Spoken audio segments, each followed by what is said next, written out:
Hello बच्चों, आज हम पढ़ेंगे सेल साइकिल। सेल साइकिल क्या होता है? ये एक series of programme cyclic changes होते हैं जिसके अंदर सेल अपना कंटेंट को डुप्लीकेट करता है। ये डुप्लीकेट दो फेजेस में होती है। जो फर्स्ट फेज होता है वो इंटरफेज होता है और दूसरा फेज होता है डिवीजन फेज होता है। पूरे सेल साइकिल में जो इंटरफेज होता है वो 95% ऑफ टाइम ले लेता है और जो डिवीजन फेज होता है वो सिर्फ 5% का टाइम लेता है। इंटरफेज भी फर्दर 3 फेजेस में डिवाइड किया गया है। G1 फेज, जिसको हम लोग बोलते हैं ग्रोथ फेज और गैप फेज। इस वाले फेज में क्या होता है? सेल प्रिपरेशन करता है। किसकी प्रिपरेशन करेगा? प्रोटीन्स की प्रिपरेशन करेगा जो उसको आगे सेल डिवीजन के लिए चाहिए। जैसे ही प्रिपरेशन हो जाएगी वो फर्दर नेक्स्ट फेज में जाएगा जिसको हम लोग बोलते हैं एस फेज और सिंथेसिस फेज। बट इस फेज में आने से पहले एक चेक पॉइंट होता है, उसके थ्रू आना पड़ता है। चेक पॉइंट क्या होता है? ये एक तरह से सिक्योरिटी गार्ड होता है।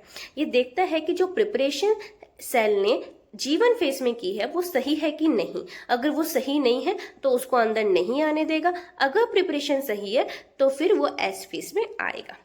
एस फेज मतलब सिंथेसिस फेज, जिसके अंदर डीएनए का सिंथेसिस होता है, डीएनए का रेप्लिकेशन होता है। इसके अलावा इसके अंदर सेंट्रियोल का भी डुप्लीकेशन होता है। इस फेज के बाद में सेल जाएगा G2 फेज में। G2 फेज को हम लोग बोलते हैं सेकंड ग्रोथ फेज या सेकंड गैप फेज। इसके अंदर भी सेल प्रिपरेशन करता है जो उसको फर्दर सेल डिवीजन के लिए, चाहे प्रोटीन्स हो जैसे कि ट्यूबुलिन्स हो गया, सेल ऑर्गेनल्स हो चाहे कि वो माइटोकॉन्ड्रिया हो गए, गोल्जी हो गए, ठीक है। ये सब प्रिपेयर करने के बाद में सेल जाएगा आगे जिसको हम लोग बोलते हैं डिवीजन फेज। बट इसमें जाने के लिए भी उसको एक चेक पॉइंट से पास होना पड़ेगा, ठीक है। और ये चेक पॉइंट क्या करेगा? ये चेक पॉइंट भी चेक करेगा कि उसने जितने भी प्रोटीन्स बनाए हैं, जितने भी सेल ऑर्गेनल्स बनाए हैं, जो उसने डीएनए का सिंथेसिस किया, वो सारी चीजें सही है कि नहीं है।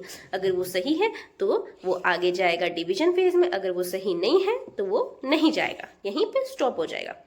ओके बच्चों, बट यहाँ पर आपने एक देखना है, मैंने एक G0 लिखा है। ये G0 क्या होता है? इसको हम लोग बोलते हैं रेस्टिंग फेज। अगर सेल को आगे डिवाइड नहीं करना, ठीक है, जैसे कि नर्व सेल्स होते हैं, मसल सेल्स होते हैं, ये डिवाइड नहीं कर रहे, तो इनको अगर डिवाइड नहीं करना तो ये सेल से बाहर निकल के रेस्ट पे चले जाएंगे। और वो किस फेज में जाएंगे? G0 फेज में जाएंगे, जिसको हम लोग बोलते हैं रेस्टिंग फेज।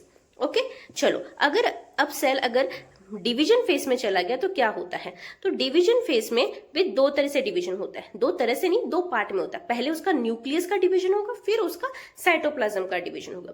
जब न्यूक्लियस का डिवीजन होगा तो वो दो तरह से हो सकता है, माइटोसिस या मियोसिस, ठीक है। और चाहे किसी से भी होगा इन 4 फेजेस में, प्रोफेज, मेटाफेज, एनाफेज और टेलोफेज। फिर होता है उसका साइटोप्लाज्म का डिवीजन। जब साइटोप्लाज्म का डिवीजन होगा तो उसको बोलेंगे साइटोकाइनेसिस।